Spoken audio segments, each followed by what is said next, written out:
for the second talk of the day. I'm gonna introduce our guests for this amazing conversation. I can wait. We have Frederic Saint-Parck. Hi, Frederic. How are you doing? Hi, everyone. Hi. And we have Laura Beham and Callum Pidgeon from Prototypes. Boop, boop. Hello. So, yes, please, go ahead. So, what to know about these guys? About Frederic, we have to say that he's super young, very young. When I read his age, I was like, and he did all this stuff at this age? Wow. So now he's the artistic director of Miss 60. Yeah. Back in the day, he was working with Mawalola that we're going to see in a bit. He worked with Kanye too. And he has his own label that just started in 2023. Yeah. Okay, Yeah. so it's busy. It's very busy. From this other side, we have the Prototypes guys. They started working with Vetemon, and after pandemic, they decided to start their own label, Prototypes, and create like a different way of communicate, create clothes, create fashion in a very democratic way. But we are gonna go deep in that. And you have something in common because you work with Kanye West too. So you work together with him. So starting immediately with the question of the question, how was working with him? So I was working under the creative of MOA, and so it was really amazing experience. Obviously, like being a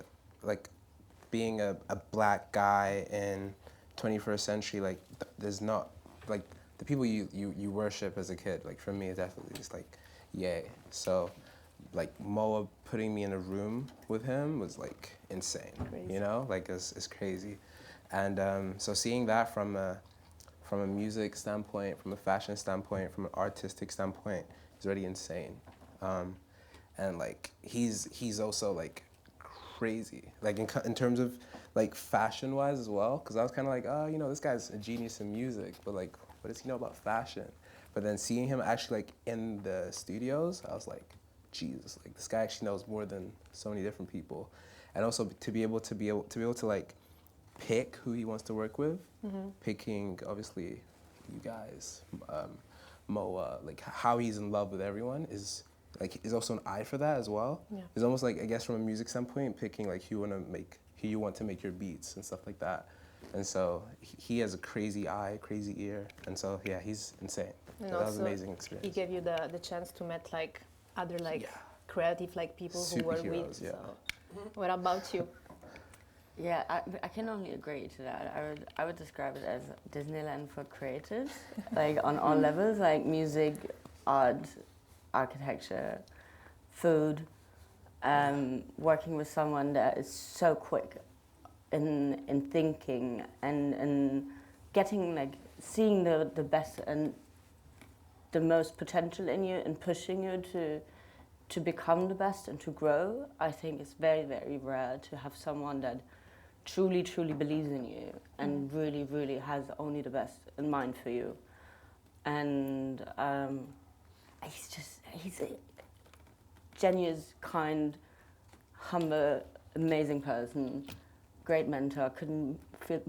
Couldn't be more blessed. Like being able to sit with you in a room and more, and all of these people. Like, I mean, it's just who he brings together and how this all comes out. It's just a very big opportunity and very blessed to be part of that. Yeah, I think he has a vision of who he's putting in the same room, and I think one thing I'd say is, you know, you don't know what you can achieve sometimes until you're standing next to him. You know, there's no compromise, and it was really good it was really important, I think, to learn like, okay, I'm going to start getting used to that. Yeah. You know. Yeah, and it's crazy like how everyone that in the recent year work with him then stands for like their own project and do like cool stuff for the current culture.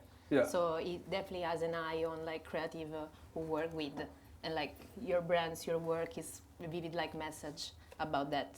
Yeah. One interesting thing that, aside from Kanye, that brings you together is the way you narrate the European culture. So for our generation, I think that we grow up having the myth of the USA, everything from the pop culture was like coming from them, they're from like the music, movies, while in the recent years I think that we're like experiences shift. We start embracing more our European roots, even the ugly stuff, like, you know, the grandma thing that we were like, I don't know, I'm like, you know, I don't think that is cool. And we're bringing this back, and in both your work, we can see a lot of European subculture about your tradition. How was for you taking from your experience, from your teenage years to your background, and put this in your job now? Well, I think that's something that's really important. I think that any designer is to, you know, make it personal. You know, it needs to come from what, you know, it needs to come from your background, your memory. Your point of view. Exactly, your person, because that's what defines you as a person when you're growing up. You know, there's no point being a designer or a creative if you want to tell somebody else's story. So I think, yeah, just from where you land at birth, wherever it be, if it's Europe, you have that's kind of what is evolving around you, and yeah, you have to keep it close to home. You have to look back in time and stuff like that, I think. I completely agree. I think the disadvantage sometimes, or the unfairness, or the however people sometimes want to see it, is the actual advantage. Like, take it, make the best and the most out of it. Like, the limitation is the creativity. I think dealing with the cards you've been dealt, I think that's the game. Like. Yeah. And falling in love with that, and like embracing that. I think that's the only thing we all got. Yeah. Also, I'm like, I like love to put the people who's done it before me as like the reason to why I would do certain things. It's definitely like the bravery of it. So seeing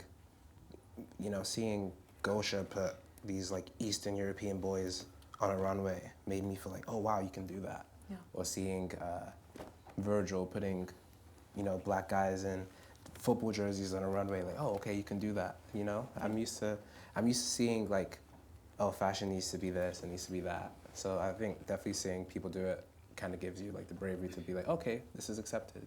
Yeah.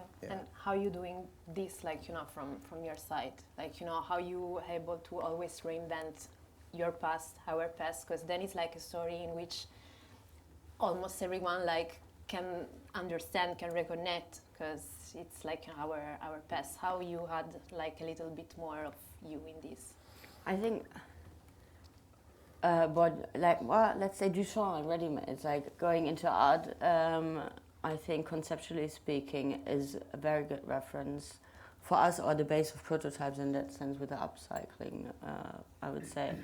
Is you take something you well know, like Duchamp would take a pissoir and you put it up the wall. So you actually take something out of context you actually know, keep the actual originality in it, and decode it, recode it.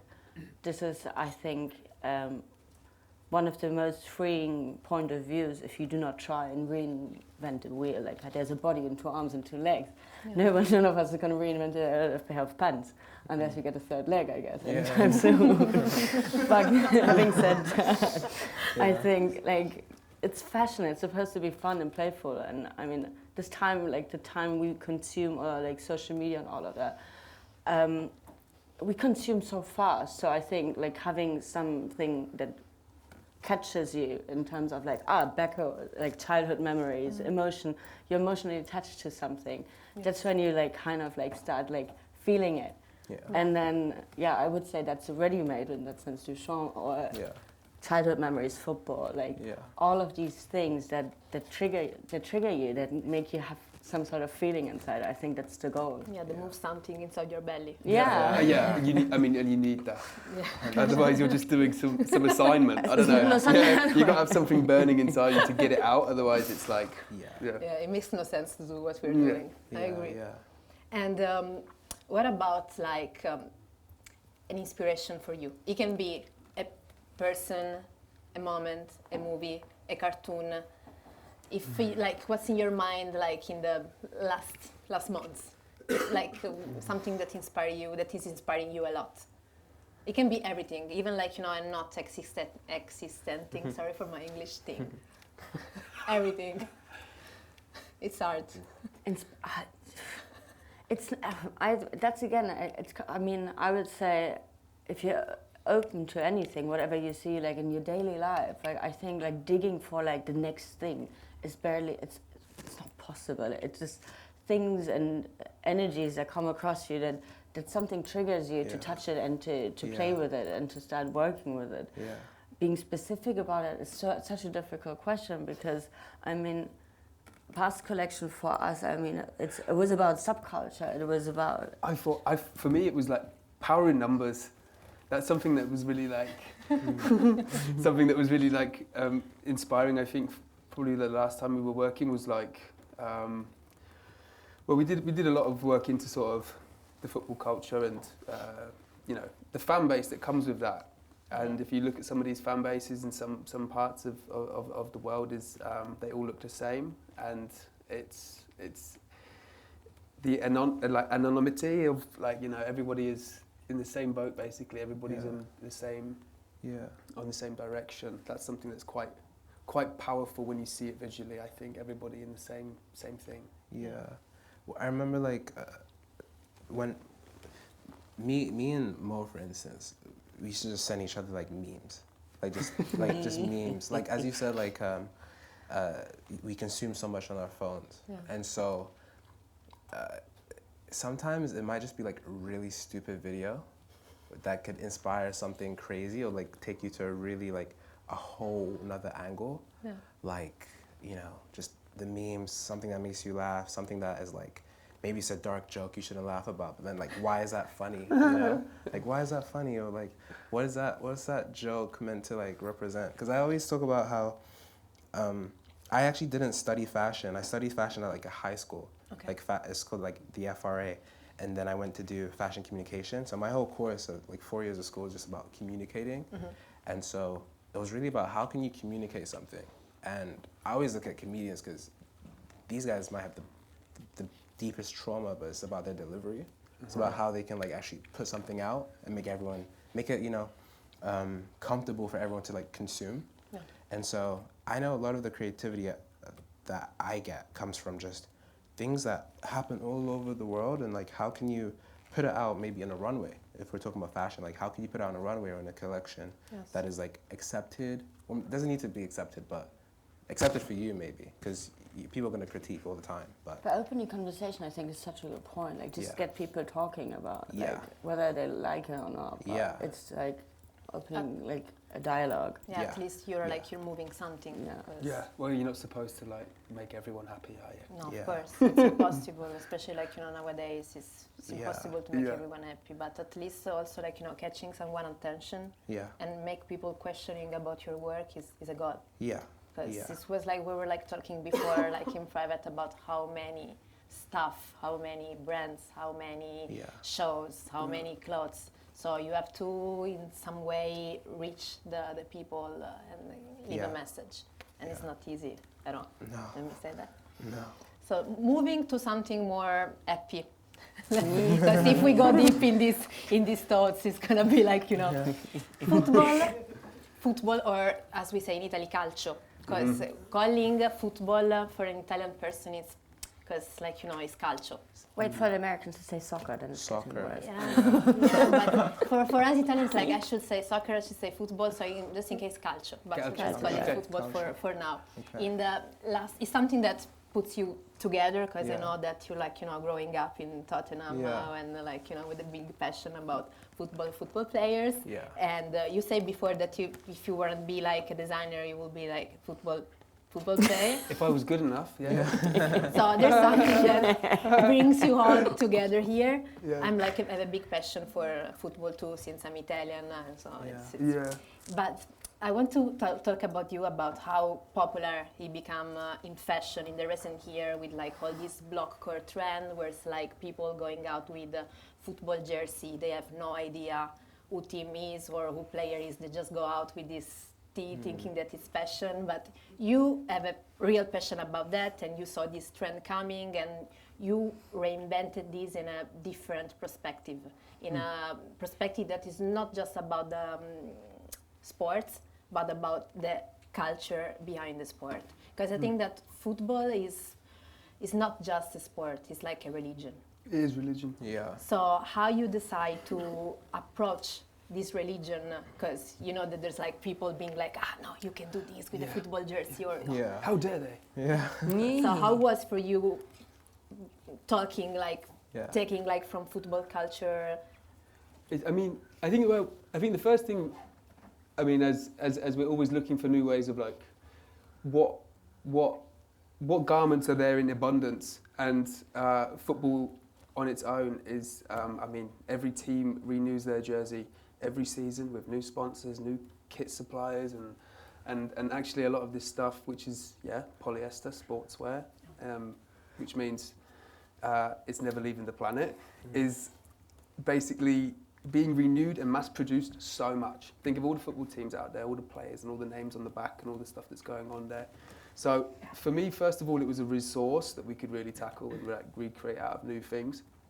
But like you said, it's like, it's more than just a sport. It's like, It's workwear, in my opinion. It's a social uniform. It Yeah. is, you know, It is like part of culture, when like it's- showing color without there's- color. Yeah. Like it's like putting out a flag without like choosing a country. Like it's uniform. not being political, but like It's- still like It's people. uniting. People being Yeah. united by it. You don't Yeah. have to have much money for football.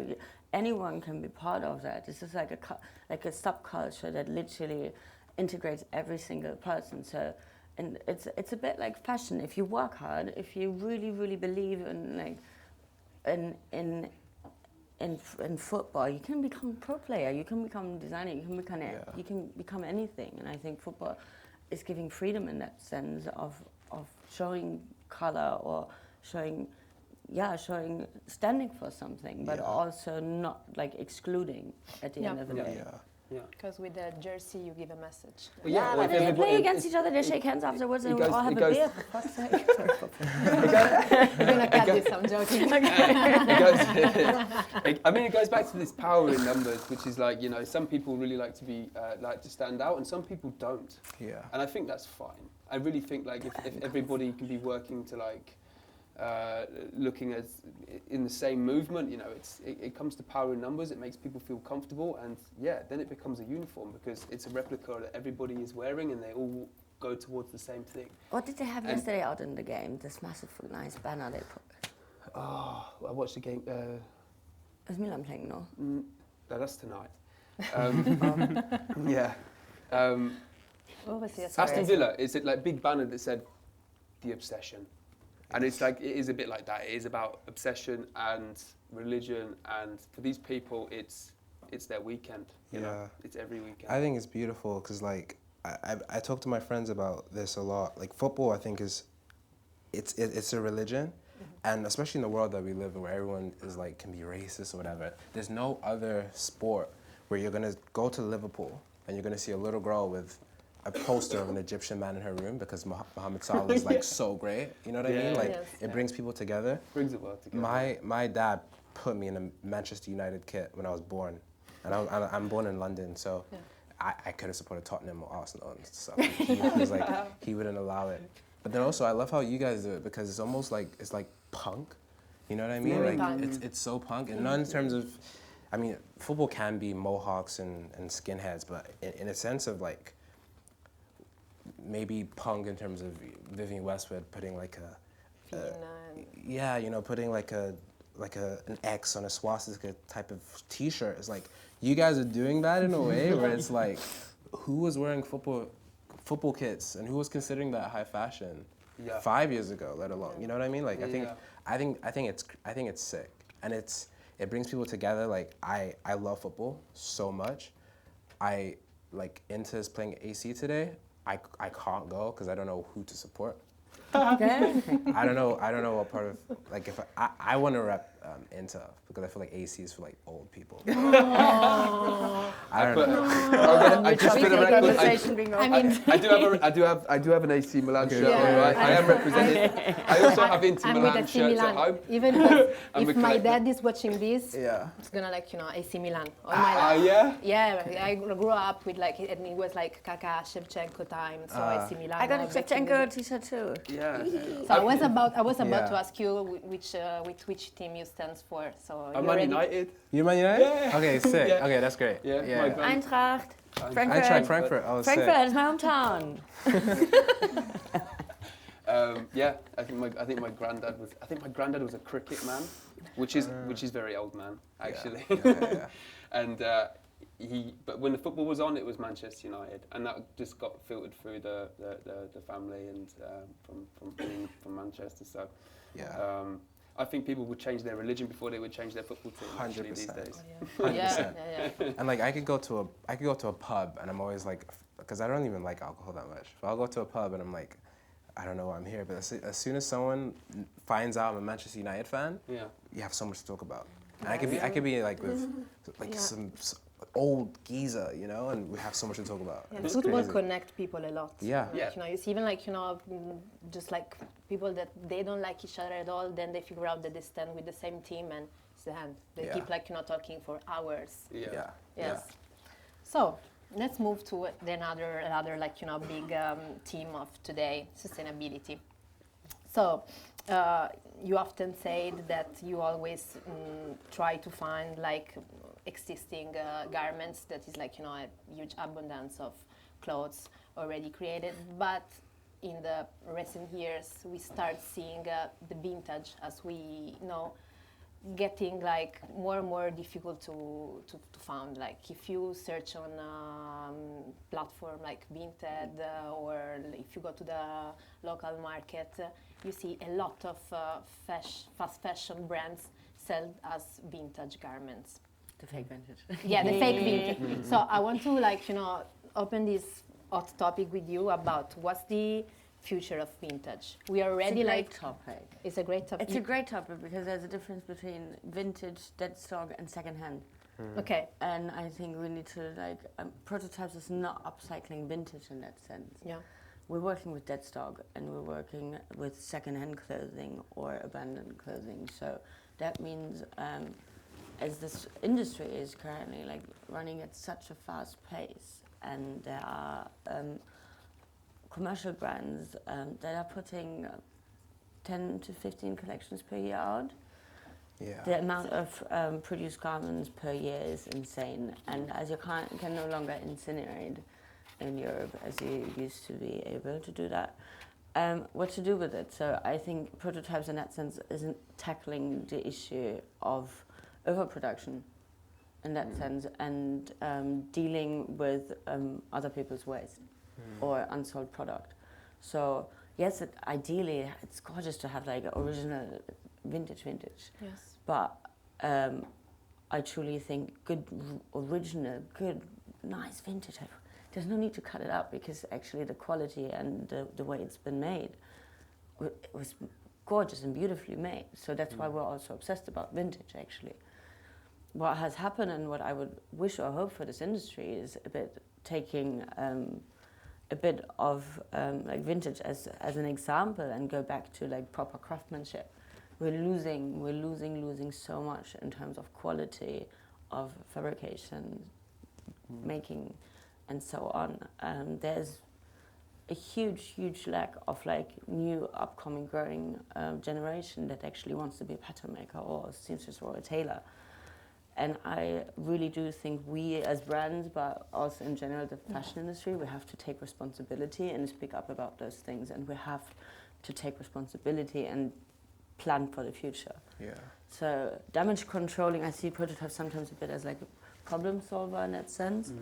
But what's really important is that we it's not really, I don't want to say educate, but like the awareness we have for food we do not have currently for clothing. And I think it's so key that we start like raising awareness for the new younger generation what actually is currently happening, like more transparency in this industry. Yeah. Yeah. So vintage, it's not about vintage. It's about current actual Or stuff. Production. Or just Yeah. material. Material, I like personally, how I much? personally think there's enough material on this planet that we don't need to be making more of it. You know, like weaving new fabrics that will never leave the planet. When there's so much out there, and we talk about vintage being like a thing that people shop for, and there's lots of businesses now that are reselling vintage. But there's also stuff that you don't see, like government decommissioned uniforms. You know, like when the police get rid of like all their, you know, when they have an update, then what happens to all the the old quality stuff? of this garment is cool. Yeah, So Yeah. this is being government used issue. for- This is strong stuff. Yeah. Let's give it a new life. Like Yeah. it's, Thing is, like, I Miss 60, it's super vintage culture. You know, it's like it's a nostalgic brand, and when you go on Vinted or Depop and you just type in MI, the first thing that comes up is like Miss 60. You know, and so it's weird because denim takes so much to make. Like it takes so much water to make. Water, yeah. It's really like consuming. I think. Yeah, we have enough. We have enough to like start making new clothes, but also the really big giants in the industry. I don't know if you need 4 collections a year. I don't know if you need a resort set, like absolutely. especially with Yeah. global warming. Like, what is a resort? You know? That was exactly. Yeah. We have no Very resort good. actually. Yeah. Let's all go on holiday. It's just gonna be hot anyway. Yeah. So. Yeah, because like most of the time we talk about the sustainability of the product, but we don't talk about the sustainability of the system. Like, you know, fashion system is not sustainable. But there's no at all. transparency. That's, I think, the major issue, especially from the bigger players. Like, there is no, for the end consumer, it's really about, like, the end consumer doesn't have much of a choice, in my opinion, or the education or knowledge of the end consumer buying a product. I think that there's a huge issue in, like, terms being used wrongly, terms being watered down, handmade brands that kind of handmade. If I yeah. see handmade, Of course no, it's fucking handmade. yeah, but I Yeah, get yeah. like we really get upset How because much you paid. I know, Yeah. but it's a point. Like, sorry, H&M, like every single piece of garment on this planet is handmade. Right. There is like no machine that spits out t-shirts. So Yeah. putting a price point to a t-shirt, which is going towards a €5 price point, yeah, of course it changes the point of view from a consumer perspective of how valuable this is. Yeah. So, and I think this is more of a question that needs to be asked, or like, it's for the new generation, like raise, like just having the opportunity to choose, or like I think there's nothing wrong buying a t-shirt for €5 if you keep it forever and love it. Yes, Yeah. go for it. But if you want to dispose it after, it's just of how we consume. Yeah. And I think the industry has a responsibility to take, and we too as brand, and ideally with a bit of fun. Yeah. And making it not as heavy and not like not forcing something on like opinion on someone, but just letting someone else like the consumer choose. I think would be Yes. key. Yeah, I agree. I agree. I mean, I don't know. I don't know if the standpoint is like good, but it's one of the reasons why I like leather. It's because especially old leather, like Yeah, you can keep it. you can keep it Forever. and like I get like Leave the ground. You can bury it and Yeah, it's gone. yeah, It's and- that fake fur like pleather. I'm like, yeah, like Yes. it stays with like it stays. You know, at least with leather, it decomposes or whatever, but you can still buy. Especially when you said like military grade stuff. I remember I was going on eBay and I wanted to buy like an old leather jacket, and there was like 1970s Swedish military ones where I'm like, wow, the fact that I can buy that is great. Yeah. Like the fact that there's probably thousands of those which soldiers probably don't have anymore, Yes. which Yeah. I'm like, love to just Floating around. just floating. Yeah. Yeah. Instead of making new ones, because you're like already. So I think that, as we said before, the sustainability problem it's a fashion industry problem. Yeah. So talking about actual like fashion situation, it's pretty. I don't know if I can say fucked up. So for like an economic sense, for like an value sense too, because as Yeah. you were saying, like 4 shows a year, plus like cruise, plus this, very like, not sustainable anymore. Yeah. For the market, for the designers, for the people who work in the industry. Yeah. You're doing in your own way, you're doing right, you decide where to show, how many collections do here, and it's something that not everyone is doing for now. Yeah. How important is for you the recognition? It's like a fake question because I already know the answer, but let's ask it. How is important for you the having recognition from the fashion system? Not important. Hmm? Trying to fit in, like, well, I know. I think it's important to fit in a certain way. Like, only once you kind of like mastered the current system, only then you can like change or push it. But I don't think there is one actually. I think there are so many brands out there that do not fit in the classic way of fashion schedules, or like their rules and so on. Yeah. I mean, like you said, like you didn't study fashion design in that way. I didn't go to fashion design school either. So, but I really do think it's like that's the good part about fashion. Like you can make your own rules. Like it's not about like, of course there are these kind of like there's like this box. You can be put in or put next to it or put aside to it. But I mean, it's just a box. Like it's not like forever, and it's nothing you cannot like overcome. Yeah. So. And I think it's about having a story that you want to tell, that you believe is worth telling, and that you believe maybe other people can, if not relate to, get a new way of understanding something. Because if I want to have a whole collection which is about my upbringing, and I believe my upbringing is so important, people need to understand it, then it gets to the point of like you want that influence to then influence people's decision making, obviously in a positive way. So, for example, if you want it to be about the environment and sustainability, and you believe that your story is going to help people make the world a better place, and I feel like you need to tell it. I think if you're just making a collection based off of like something I would consider stupid, then you're just wasting your time, you're wasting people's time.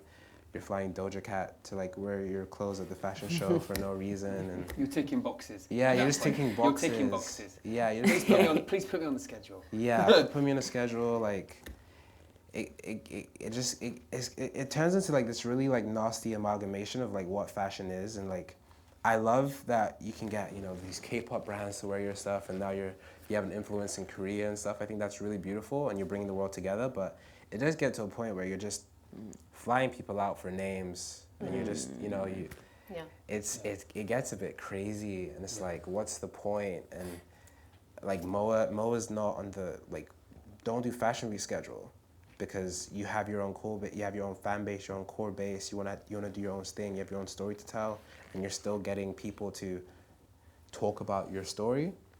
When you're like just literally just taking boxes, like, hey, I'm a designer. Hey, London Fashion Week, like. Yeah, it all comes down though also to the approach of how you sell. Yeah. And there's like retail. If you do retail in that sense, if you do stores clients, there is this craziness of like and then fashion becomes religion too. I feel like sometimes fashion week is like everyone pilgrims to the same city, and we all meet up every half a year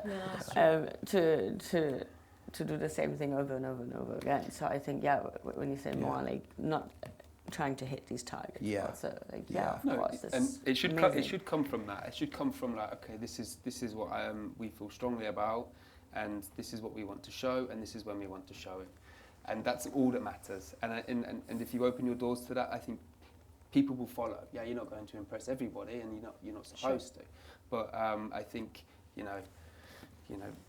filling in applications for the federation before the deadline, it's a lot of data they take as well. They want to know how much you're selling and how many people you have working for you, and then they're going to put you in a slot and where you're going to be showing, when actually I think presenting only. Presenting only. So I think there's power in doing, this is what we want to do, and this is when we're going to do it, and this is how we're going to do it. Yeah. Because you're free to do that. Yeah, and also like you are able to create a real community.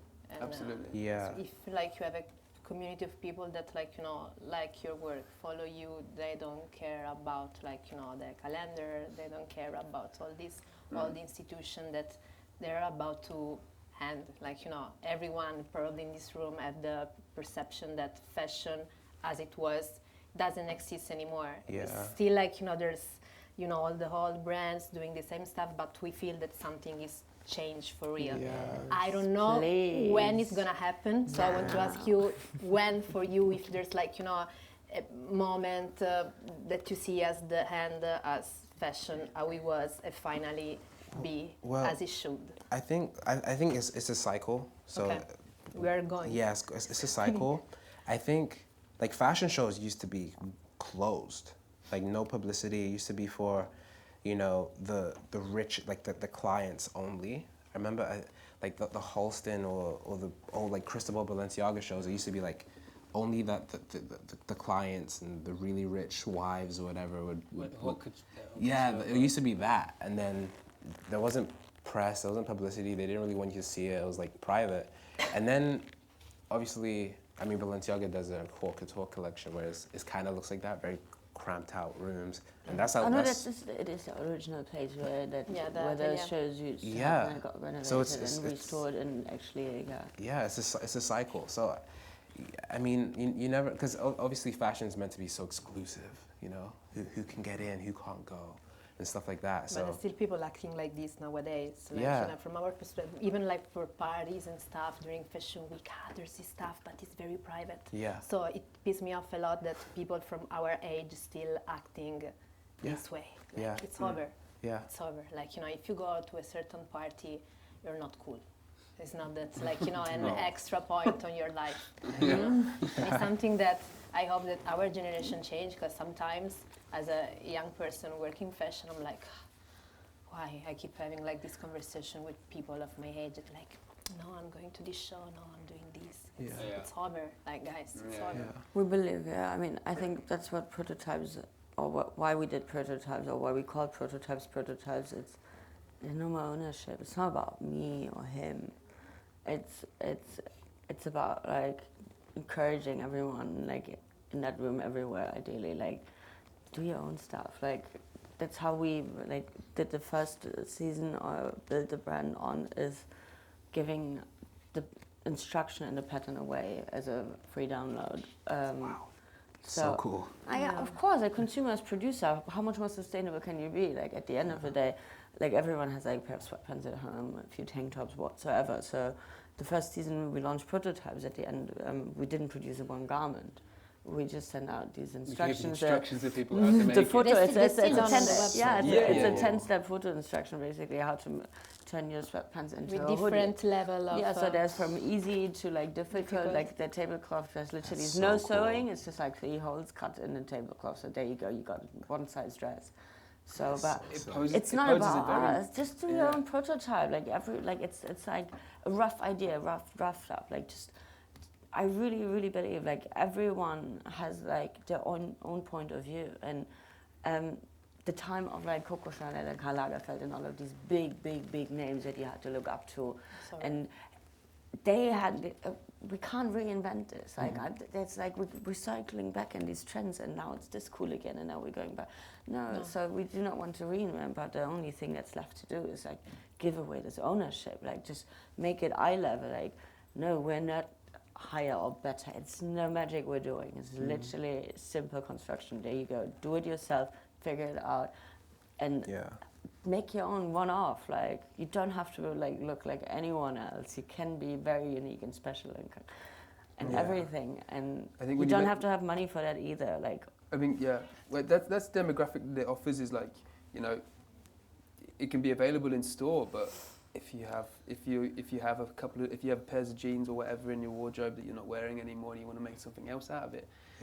Do it yourself, and it's free of charge. I think that's so cool. I mean, that's why like my favorite designers are like people like Hedi Slimane or Demna, is just because you can almost dress as those people Without without actually buying their clothes. Yeah. So if Hedi Slimane wants everything to be super skinny and super tight jeans and super, you don't even so need to true. like buy. No, yeah, You can recreate the You can look. just do it yourself, and Yeah, yeah, everyone's like, oh yeah, he's that, you know. But Well, she's actually, that. they are the designers who young people like the most because Yeah. they can like fit in the aesthetic Yeah. and they can like Who can afford it Well, sometimes? that's the I thing. can't No, When you, afford when, you it. mention, Like- when you mention this, like all these brands previously, I mean, then we start talking about is luxury relevant still? Yeah. I really think I think it's a good question to ask if Yeah. it's worth the money. The price point as well, like no, but sometimes you can't like you can't spend, some people can't spend £800 on a pair of jeans. it's too much. Like that's It's out ridiculous. of control. It's It's like out of- you know yeah. what people earn in amount of work. So Sometimes Yeah. it's about also, I mean, making costs. I think this is a huge thing. Like, how much should what actually cost? I think this also has to recalibrate. Like, people shouldn't want to be like seamstress or pattern maker again. So this has to shift too. And I think a certain price point has to go within a certain, not not being in a utopian like price range where it's, I mean, making it exclusive instead of inclusive. But I mean, And for I- us, for example, producing clothing, or like let's say the sweatpant hoodie that we have as DIY, do it yourself for free download, or when we do produce it in a factory in Italy, it's triple the price than making it from fresh fabric, scratch. Like it's stuff is crazy. the deconstructing, reconstructing part is like something that actually really costs a lot. So It should be normal. we kind of have to split like within prototypes where like, oh, I feel this is really getting like to a price point where like, quite a number to put on a price tag, but at the same time, it's the ugly truth. And We have to pay for people's time. I think that's Yeah. something that that's a really Yeah. good measure. Is like if it takes that long to make, that's have how to- much it costs. Yeah. Yeah. Yeah. And, but a and- logo t-shirt, I don't believe in 800 quid anymore. Oh, no. But then that's why it's also difficult, because then it's like, you know, manpower, hand power is hand power, but some of these brands are going to Malaysia and China and just getting cheaper hands to make things for them, and they're still pricing it as if it's made in Italy. Yeah, but Made the in quality, I Portugal, mean, the Cataldi, quality like- sometimes also suffers under that. It's Yeah. like when you rush it from too many countries, shipping And you lose it.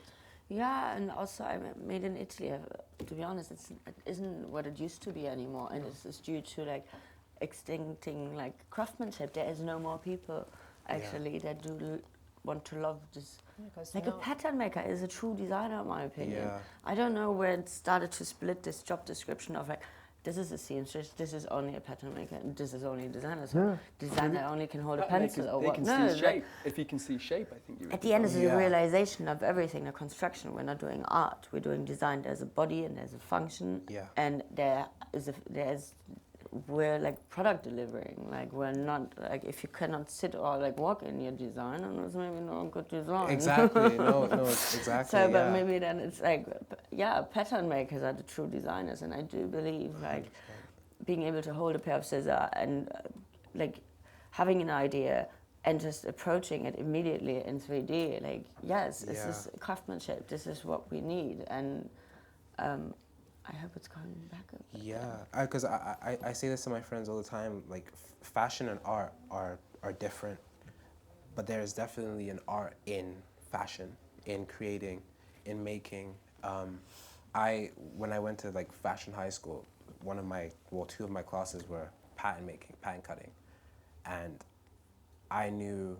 I mean, I did it. I graduated from there, but I knew I can't do that. There's people who've been doing this for like generations in their family, you know, who own mills, who own stuff, who like, you know, if they were, like they're a pattern maker because their mom was a pattern maker and their granddad was a pattern maker and stuff like that. And if you can, like you said, if you can identify shapes and create shapes, you can do anything. I think the pattern cutters are the heroes when it comes to the fashion, like when it comes to it.